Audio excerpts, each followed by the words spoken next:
अस्सलाम वालेकुम everyone, welcome to my channel. जी हम रेडी शेडी हो के सोने मोने बनकर जा रहे थे कज़न्स की तरफ, क्योंकि उधर हम इनवाइटेड थे। मैंने बच्चों के लिए उनके कुछ चॉकलेट्स और कैंडीज़ वगैरह ले ली थी। फिर मैं वेट कर रही थी अपने हस्बैंड का, क्योंकि अल्लाह पाक ने जितनी भी आपको साथ दी हो, आप किसी के घर भी जाएँ कुछ ना कुछ ज़रूर लेकर जाएँ।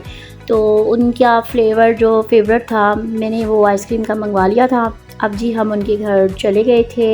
उन्होंने हमारा बहुत अच्छे तरीके से वेलकम किया था और बहुत अच्छे उन्होंने हमारे लिए खाने बनाए थे। ये चीज़ी कबाब हैं कीमे के, ये इतने टेस्टी थे, मुझे बहुत टेस्ट आया इसका। और ये चिकन चाउमीन थी। इनको पता है कि मुझे ये सारी चीज़ें पसंद हैं। उन्होंने मेरी पसंद के मुताबिक सारे स्नैक्स जो हैं रेडी किए थे।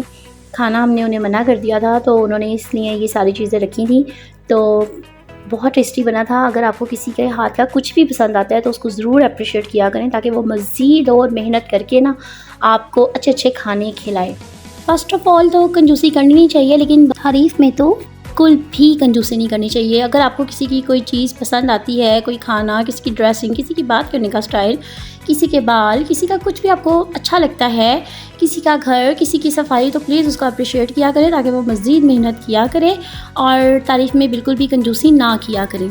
आज मैं आपको अपना फेवरेट पिज़्ज़ा पॉइंट बताने लगी हूँ। जी इन्होंने यहाँ से मेरा पिज़्ज़ा ऑर्डर करवाया था, इनके घर के बिल्कुल पास है ये। तो ये है शादबाग में पिज़्ज़ा हट वालों का पिज़्ज़ा, जो बहुत ही टेस्टी और यमी होता है। आप डिश पिज़्ज़ा, चीज़ियस, ऑनलाइन ये सारे ब्रांड भूल जाएंगे जब आप यहाँ का पिज़्ज़ा ट्राई करेंगे। तो मेरे कहने पर एक बार आपने यहाँ का पिज़्ज़ा ज़रूर ट्राई करना है।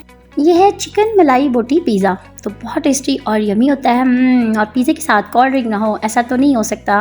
कोल्ड ड्रिंक तो बहुत ज़रूरी होता है। फ़ास्ट फूड्स के साथ अगर आप कोल्ड ड्रिंक ना लेना तो वो ऐसे है जैसे गले में अटक सा जाता है ना, ऐसे फ़ील होता है। फिर मैंने और मेरी कज़न ने हमने मिलकर इनके ड्रेसेस देखे। इन्होंने बहुत अच्छे अपनी बेटी के ड्रेसेस स्टिच करवाए हुए थे, मुझे बहुत अच्छे लगे। ये ख़ुद डिज़ाइनिंग बताती हैं अपनी दर्जन को और सारी लेसेस वगैरह ख़ुद लेकर आती हैं। तो मैं और ये खूब ढेर सारी गॉसिप्स कर रहे थे। जब लेडीज़ आपस में बैठती हैं तो कुछ इधर उधर की बुराइयाँ हो जाती हैं, कुछ तारीफ़ें हो जाती हैं, और हम क्या कहते हैं, कपड़ों के बारे में बात कर लेते हैं, मेकअप के बारे में बात कर लेते हैं।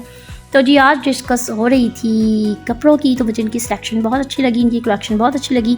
तो मैंने इनसे कहा था कि बहुत अच्छे आपके कपड़े स्टिच हुए हैं, एक दफ़ा मैं भी आपकी ही दर्जन से अपने कपड़े स्टिच करवाऊंगी। तो आप भी देख लें। लैमलाइट से इन्होंने अपना ख़ुद लिया था ड्रेस, और इसकी स्टिचिंग इन्होंने ख़ुद करवाई थी अपनी मर्ज़ी से। तो बहुत अच्छी पसंद है इनकी। मैंने इनको यहाँ पे बहुत अप्रिशिएट किया, और अप्रिशिएट करना चाहिए, तारीफ़ करनी चाहिए। मेरे चैनल को अभी तक आपने लाइक और सब्सक्राइब नहीं किया तो यार कर दो। मैं इतने मज़े की रेसिपीज़ आपसे शेयर कर रही हूँ, अपनी डेली रूटीन शेयर कर रही हूँ। डेली मैं आपको इतना कुछ कभी कभी अच्छे मैसेज भी दे देती हूँ, क्योंकि जब हम किसी की व्हाट्सएप पर या यूट्यूब पर वीडियो देखती हैं तो हमें बहुत अच्छा लगता है। तो हो सकता है किसी को मेरी भी वीडियो अच्छी लगती हो। ये मेरे हस्बैंड और उनके हस्बैंड ने मिलकर चाय बनाई थी। चाय में एक फॉल्ट था, इन्होंने पत्ती बहुत कम डाली थी। मैं पत्ती तेज़ पीती हूँ, स्ट्रॉन्ग चाय पीती हूँ। उन्होंने कहा स्ट्रॉन्ग चाय सेहत के लिए अच्छी नहीं, तो बेटा ऐ ही पियो तुसी। तो फिर उन्होंने मेरे हस्बैंड को एक बहुत अच्छा सा ये ब्रांड का सूट दिया था। मैं इसको स्टिच करवा दूँगी अपने हस्बैंड के लिए। उनके सारे जो ड्रेसेस हैं अपने हस्बैंड के ज़्यादातर मैं ही लेकर आती हूँ, और उनके शूज़ भी मैं ही लेकर आती हूँ। अपनी सिस्टर के साथ जाकर शॉपिंग करती हूँ। मेरे हस्बैंड हमारे साथ शॉपिंग करने नहीं जाते, कहते हैं तुम लोग सर दर्द हो, एक बाज़ार से दूसरे बाज़ार, दूसरे बाज़ार से तीसरे बाज़ार आना तुम्हें कुछ भी पसंद नहीं होता। तो आज के लिए इतना ही। ओके टिल देन, अल्लाह हाफ़िज़।